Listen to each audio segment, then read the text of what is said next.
Welcome, friends, to this time of worship. Welcome the first-time travelers, to relative newcomers to our faith, and to longtime members of this congregation. How good it is to gather virtually across the interweb. I am Joan DeArtemis, Intern Minister of Unitarian Universalist Society of Wellesley Hills, and I extend a warm welcome to everyone watching the broadcast of this Sunday service, either through the UU Wellesley Hills website or our Facebook page. We are incredibly grateful to all of our remote participants who continuously widen the reach of this beloved community. Whether you are feeling jubilant or heartbroken, frightened or courageous, you belong with us. May all of us find peace in this hour. Whoever you are, wherever you find yourself on your personal journey, whatever the sources of your faith, we are glad to have you with us today as we hold our Memorial Day Sunday, in which we honor both the fallen and the still fighting of all wars, including the war against COVID-19. Welcome, everyone.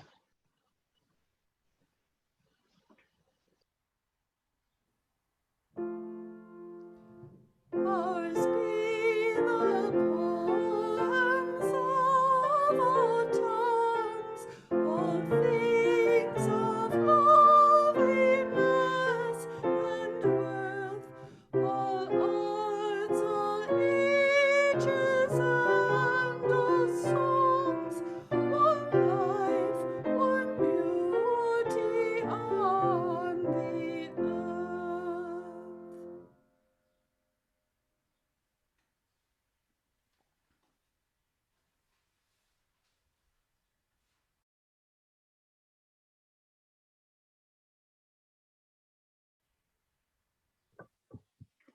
Good morning. I am Michael Packard, Acting Director of Educational and Family Ministries at UU Wellesley Hills, where we are celebrating 150 years of gathering in community.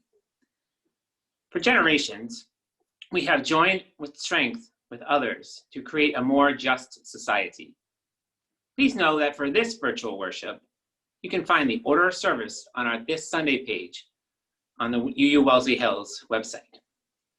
Be sure to follow UU Wellesley Hills on all of our social media outlets to keep current on the many happenings. And always feel free to post if you have news for this community in our Facebook group share.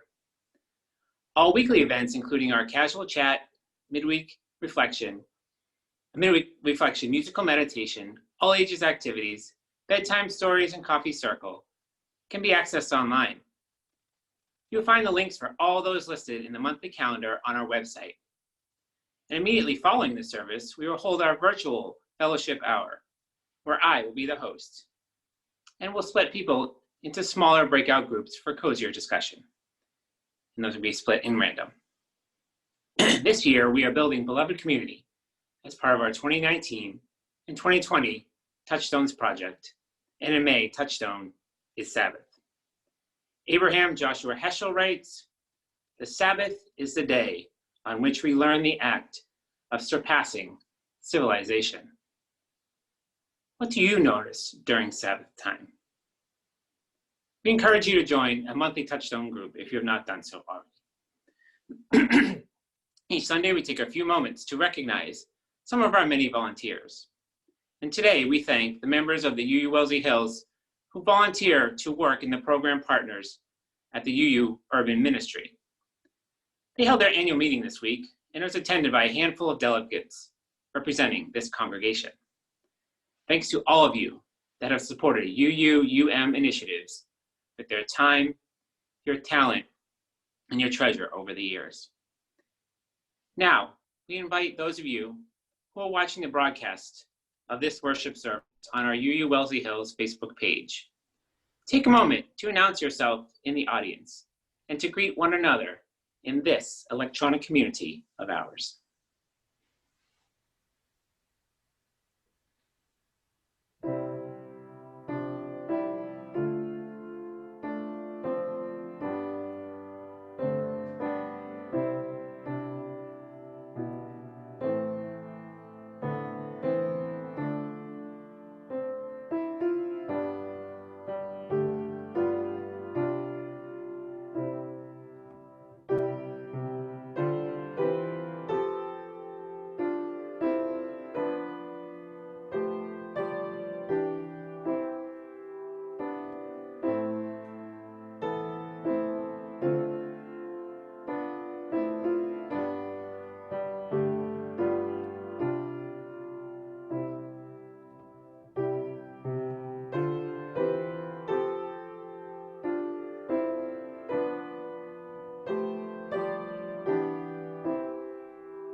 Give up the fight for some other moment, some other life than here and now. Give up the longing for some other world, the wishing for some other choices to make, other songs to sing, other bodies, other ages, other countries, other stakes. Purge the path, forgive the future, for each come too soon. Surrender only to this life, this day, this hour, not because it does not constantly break your heart, but because it also beckons with beauty, startles with delight. If only we keep waking up. This is a gift we have been given. These body clothes, this heartbreak, this pulse, this breath, this light, these friends, this hope. Here we remember ourselves, all a part of it all, giving thanks together. Come, let us worship. These are the words of Gretchen Haley. Come, let us worship together.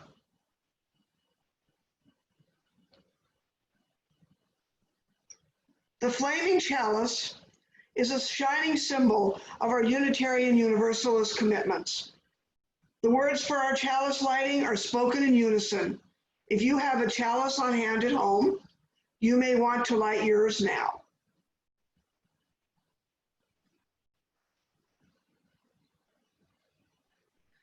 We light these chalices to illuminate our faithful way forward as an inspirational community of hope. Together, we seek spiritual growth. We strive for just and responsible action. We dedicate ourselves to leading lives of compassion and purpose. Knowing how we have been blessed, we choose to bless the world.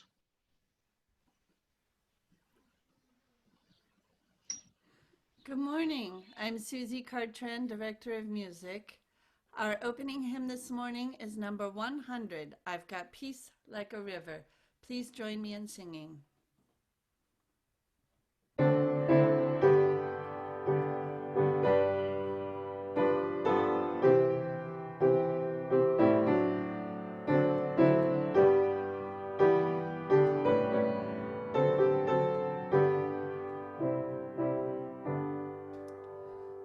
I've got peace like a river. I've got peace like a river. I've got peace like a river in my soul.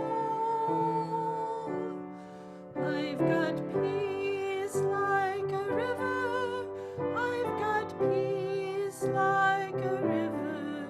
I've got peace like a river in my soul. I've got tears like the raindrops. I've got tears like the raindrops. I've got tears like the raindrops in my soul. I've got tears like the raindrops. I've got tears like the raindrops. I've got tears like the raindrops in my soul. I've got strength like a mountain. I've got strength like a mountain. I've got strength like a mountain in my soul. I've got strength like a mountain. I've got strength like a mountain. I've got strength like a mountain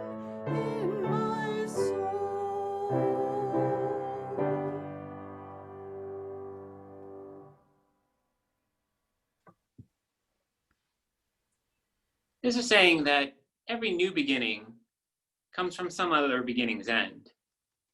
Today's story plays with that idea, and it's called When the Wind Stops by Charlotte Zolotow. The great bright yellow sun had shone all day, and now the day was coming to an end.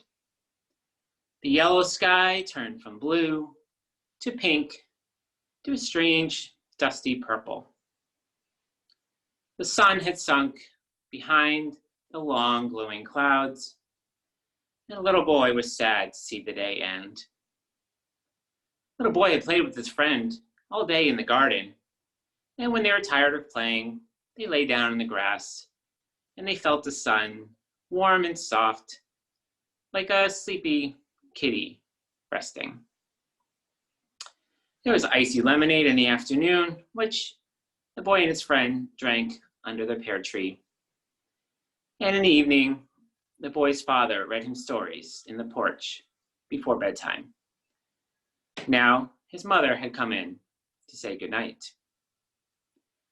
"Why does the day have to end?" the boy said, sadly and sleepily. "So the night can begin," his mother said. "Look." She pointed out the window. In the darkening sky, the boy could see, behind the branches of the pear tree, a dim moon, just a shadow of a moon. "That's the night beginning," his mother said. "That's what happens when the day ends." The boy said, "Well, what happens to the sun when the day ends?" The mother said, "Well, the day never ends. It just begins somewhere else. The night begins here, and this day begins somewhere else. Nothing ever ends." "Nothing ends?" the boy said. "Nothing," the mother said. She put her hand on the little boy's shoulder. And the boy lay down in bed and thought for a second. And as the mother was sitting beside him, he said, "What happens when the wind stops?" Mother said, "Well, it blows somewhere else to make the trees dance there." "What happens to the dandelion fluff when it blows away?" "It carries seeds of new dandelions to blow in someone's yard." "And what happens to the mountain after the top?" "Down to become the valley below." "And what happens to the waves when they crash and they break on the sand?" They get sucked into the sea and they become new waves." "And what happens to the rain when the storm is over?" It goes up into the clouds to form other storms. "And what happens to the clouds when they move across the sky?" They make shade for someone someplace else. "And the leaves in the forest, when they turn colors in the fall, they go into the ground, where they could help to make new trees and eventually new leaves. But when the leaves fall and they get to the ground, that's the end of them, right?" the little boy asked. "I mean, the end of autumn, the end, right?" "Yes," the mother said. "The end of autumn is when winter begins."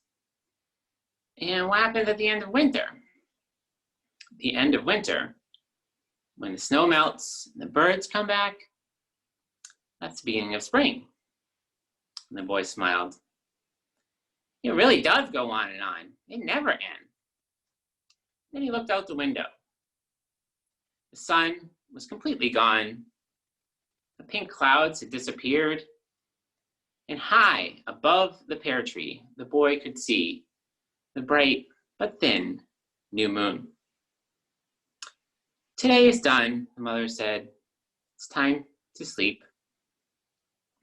Tomorrow, when you wake, the moon will begin a night far away.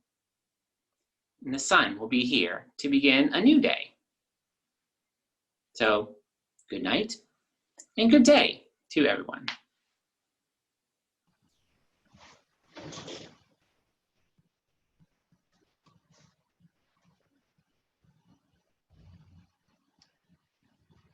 Each Sunday, this congregation collects a weekly offering as part of its larger spiritual practice of generosity. This morning, UU Wellesley Hills will be collecting donations to support our plate collection will help Thrive Gulu, which assists communities in northern Uganda recovering from the traumatic effects of war. Under Executive Director Mick Hirsch, the Thrive Gulu staff of 16 oversees 25 groups of about 1,000 Ugandans and provides support to them through their literacy classes, psychosocial groups, and education about saving money and starting small businesses. The Ugandans are just beginning to fight COVID-19, but there will be no stimulus checks or small business loans for their community. So please be generous. During the weeks that we have virtual worship, donations will be taken electronically. Visit Give on our website and go to online giving page. That will allow you to make online payments using Breeze. Once there, be sure to select Plate Collection from the drop-down menu. It takes maybe a couple of minutes at most, so we invite you to donate now. If you choose to mail a check to our church office, be sure to put Thrive Gulu on the memo line. Please be as generous as you can in support of Northern Uganda this Sunday.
that yet shall be.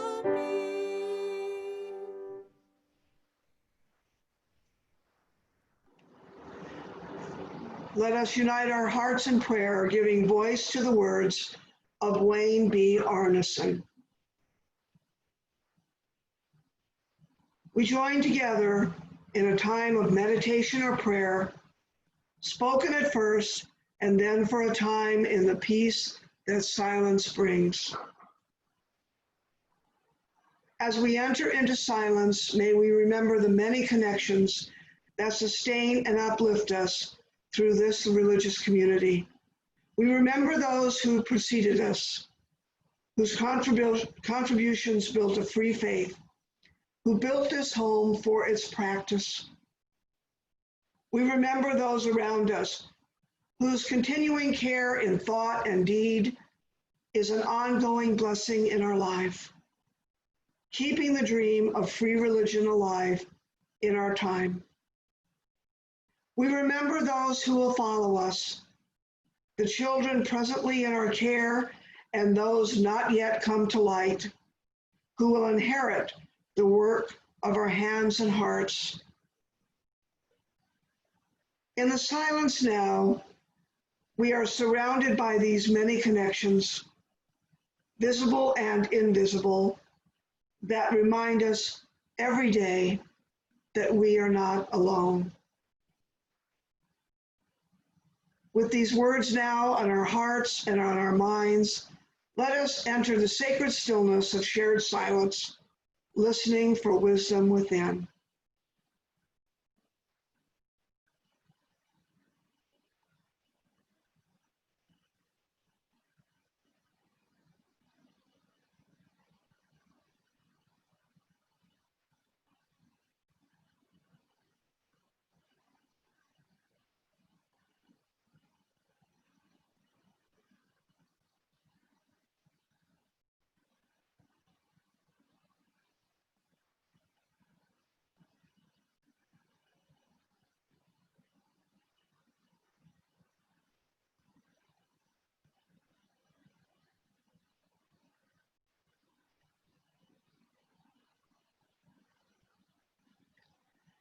Peace be with us and with all under the sun.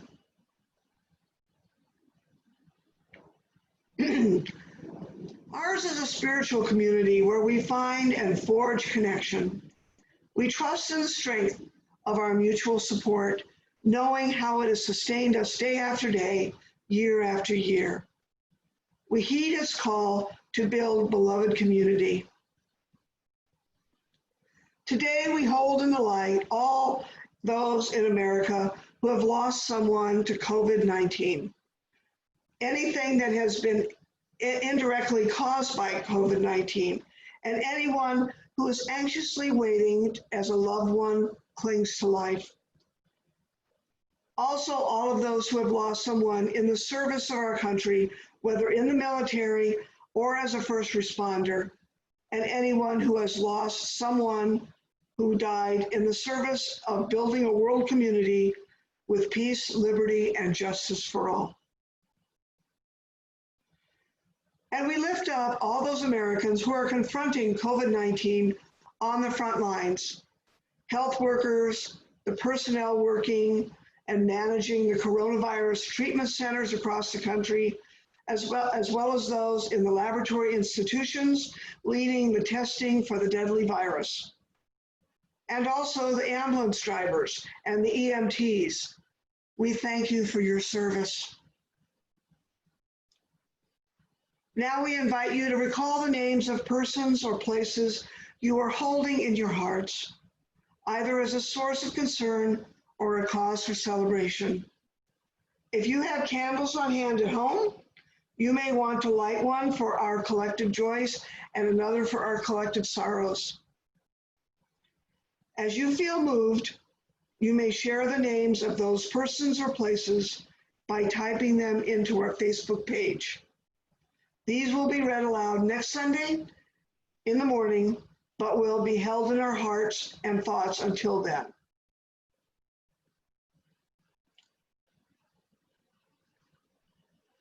This morning we name Diane Weil and the friends and family of her beloved husband, Tommy.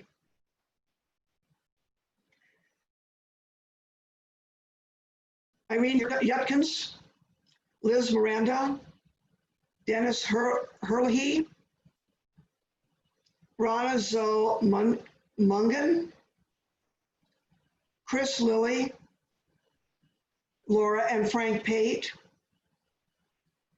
Marty and Camilla, Donald Lanou, Sally and Rick Watts, Emily Senecal Miller, Liz Becker and Ben Unger, Maggie Walsh and the VA staff, Kevin Childress and millions of other New Yorkers, Eve Slater, Dennis Hansen, Brother Mike, Marge and Peter Schellenberg, and Inger Ross Christensen.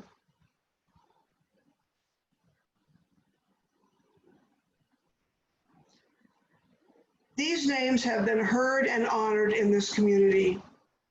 Alongside these, we know are certain joys and sorrows that remain private and unspoken at this hour, and those too have a rightful place here.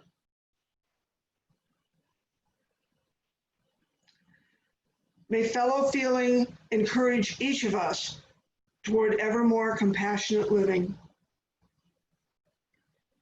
Our kindred lamps remind us that we are all kindred souls. We are never alone in the human condition. There is a love that cares for us all.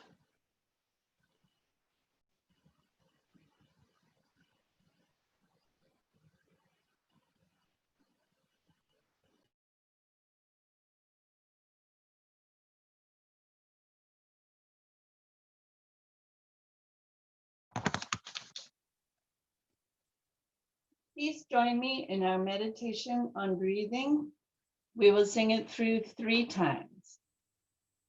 When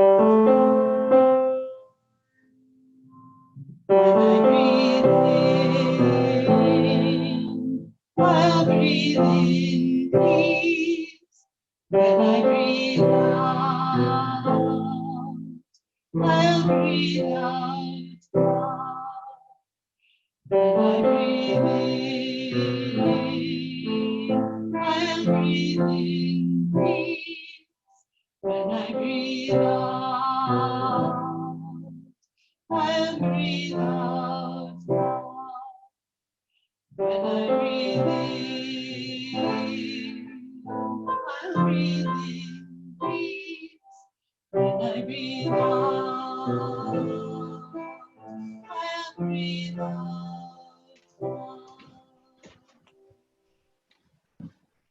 Our responsive reading this morning is We Remember Them by Roland B. Gittleson. Adapted. In the rising of the sun and in its going down, we remember them. In the blowing of the wind and in the chill of winter, we remember them. In the opening of buds and in the rebirth of spring, we remember them. In the blueness of the sky and in the warmth of summer, we remember them. In the rustling of leaves and in the beauty of autumn, we remember them. In the beginning of the year and when it ends, we remember them. When we are weary and in need of strength, we remember them. When we are lost and sick at heart, we remember them. When we have joys we yearn to share, we remember them. So long as we live, they too shall live, for they now are a part of us as we remember them.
The word holiday comes from the Old English word halig dag, meaning holy day, consecrated day, religious anniversary, Sabbath, implying both a religious festival and a day of exemption from labor and recreation. But both the pronunciation and the sense diverged in the 16th century, giving it fewer religious connotations, and it coincided with the rise of Protestantism in the world. Today, we tend to think of holidays as falling into one of two groups: religious holidays and non-religious holidays. However, when I was studying religion and society at Syracuse University, it occurred to me that all holidays are actually both in some sense. For example, Christmas is a religious holiday for Christians, celebrating the birth of Jesus of Nazareth. But it is also thought of as a non-religious holiday by the millions of people around the world who celebrate it, even though they do not identify as Christian. For them, it is a day to celebrate giving, sharing, friends, family, and music, lights, joy, and of course, participating in a healthy economy. Halloween is generally thought of as a non-religious holiday because it is not recognized by the dominant religion. However, for millions of modern pagans, it is a religious holiday called Samhain, and it is a day to grieve together the deaths from the previous year, as well as a day to remember and honor our ancestors. It is also a day to recognize that death is an inevitable part of every life, and to celebrate the fact that we all have that in common. Like Christmas, though, it is only a religious holiday for people of a specific religion. And for everyone else, it is one great, big, grand party that anyone can enjoy. And then there is this whole other group of holidays that are civic in nature. Memorial Day is one of them. Some others would be Independence Day, i.e. the 4th of July, Veterans Day, Thanksgiving, Martin Luther King Jr. Day, and Earth Day, to name just a few. These are also days set aside to observe something that we have named as important. Giving something its own holiday recognizes its value and lifts it up to be remembered year after year. For some, it means a day off work. For others, it means a day of added abundance, as there are always sales associated with a holiday, whatever it is. No matter what, though, it is noticed and thereby remembered, even if the original meaning has become obscured over time. One could say that they are a part of our civic religion, Memorial Day was originally conceived in the years immediately following the Civil War. It used to be called Decoration Day because the widows of the men who were killed in the war would decorate the men's graves, the markers for their graves. Locations, both in the North and the South, claimed to be the originator, but it soon became a national day to remember the loved ones who were lost in that terrible and tragic struggle. It served as a way for the nation, as one nation, no longer divided, to grieve together all of those who were lost. Since then, it has evolved to include all of those who were lost in every war that the United States has been a part of, as well as a day off of work and a day to have cookouts and barbecues and a day to mark the unofficial beginning of summer. And of course, a day to shop at all those Memorial Day sales. But this year, Memorial Day is somehow different. This year, the United States is not officially at war. I mean, there is a long list of armed conflicts that the U.S. has been in continuous involvement in for years, but it is not a defined, there's not a defined conflict. Like when I was growing up watching the Vietnam War on the evening news. Nonetheless, this year does remind me of those Vietnam years. Only instead of watching the numbers of deaths of US soldiers in some small and distant country that I had never heard of before and probably still wouldn't know much about, except that I have the memory of several of my high school friends being drafted and coming home in a casket.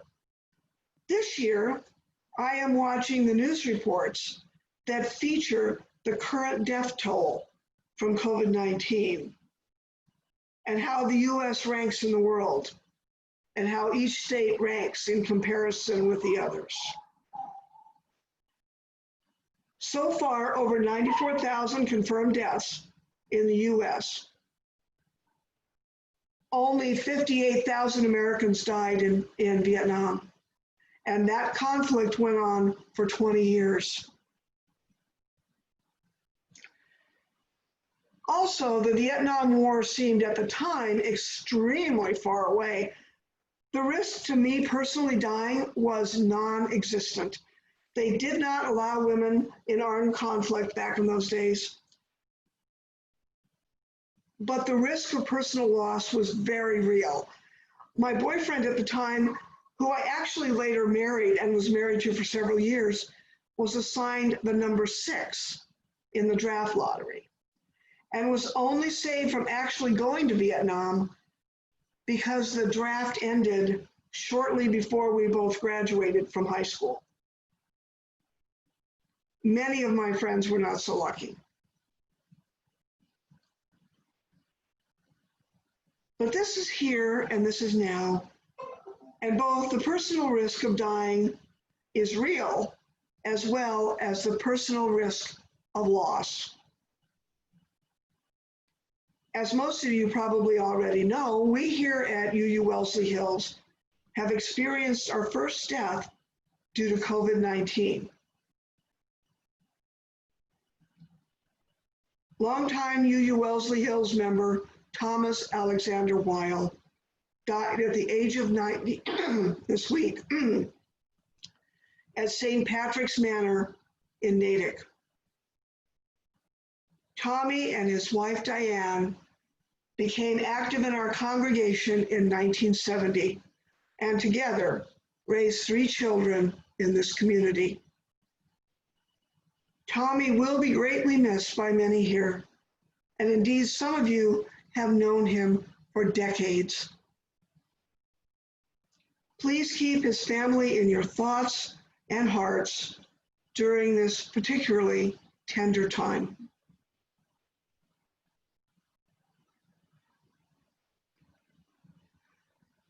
There is currently no holiday to commemorate the deaths resulting in COVID-19. But I am quite sure that eventually there will be.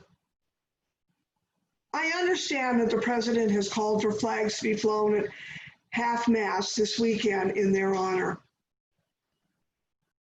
For right now, I am inviting all of you to remember Tommy, along with all of the other tens of thousands that have fallen to this deadly disease, in addition to the roughly 660,000 Americans who have died historically due to war since we have been a nation.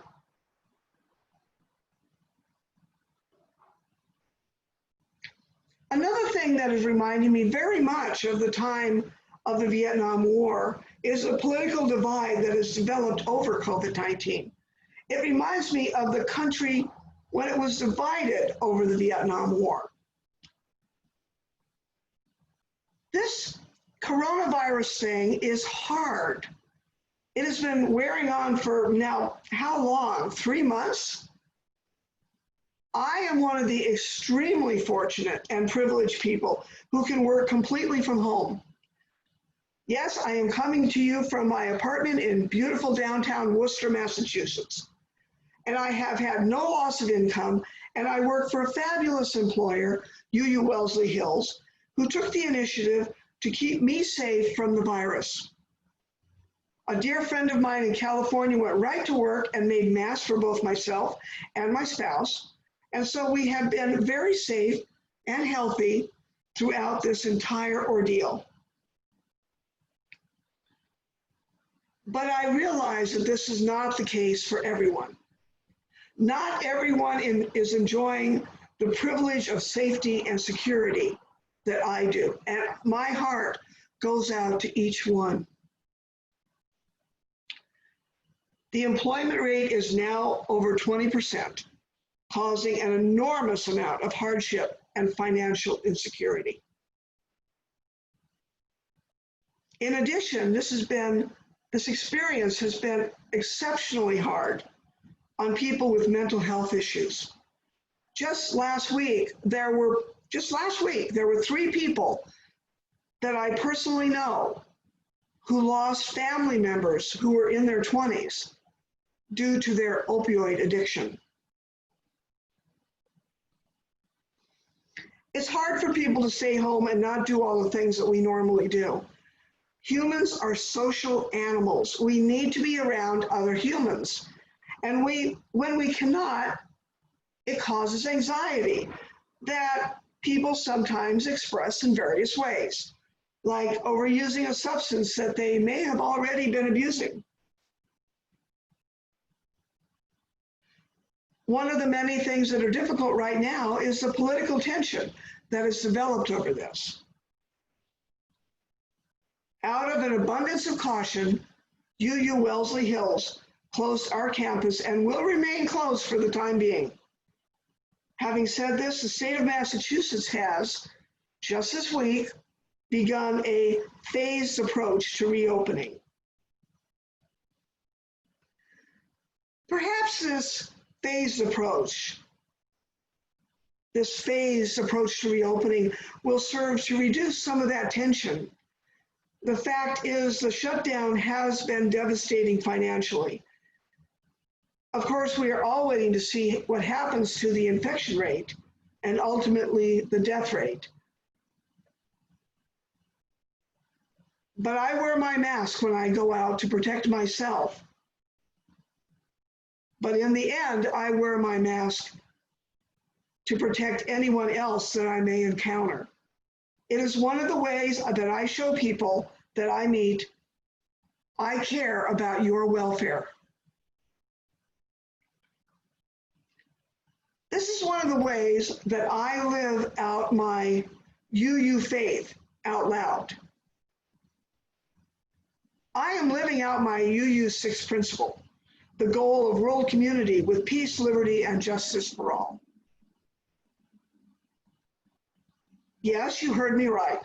I wear a mask and practice social distancing with the goal of creating a world community with peace, liberty, and justice for all. These things may seem incongruent, but really they're not. Make no mistake, I will avoid people and situations that I feel are unsafe. But I do understand that people have many concerns for our economic future.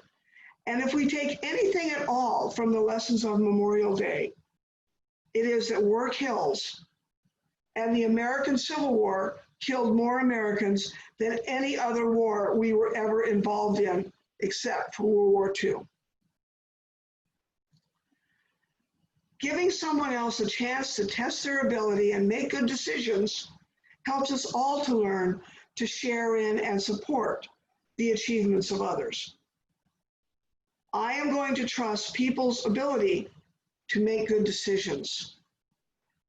I am going to protect myself and others to the best of my ability, and I hope that you will too. Tomorrow is Memorial Day, one of our civic holy days. Please celebrate it responsibly and safely, and stay apart for now so that we can all be together later.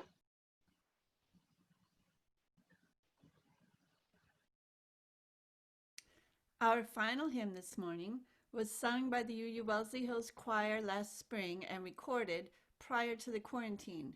Please join their voices in singing hymn number 34, Though I May Speak with Bravest Fire.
Worship is this morning concluding. We extinguish our individual chalices. The closing words are spoken in unison.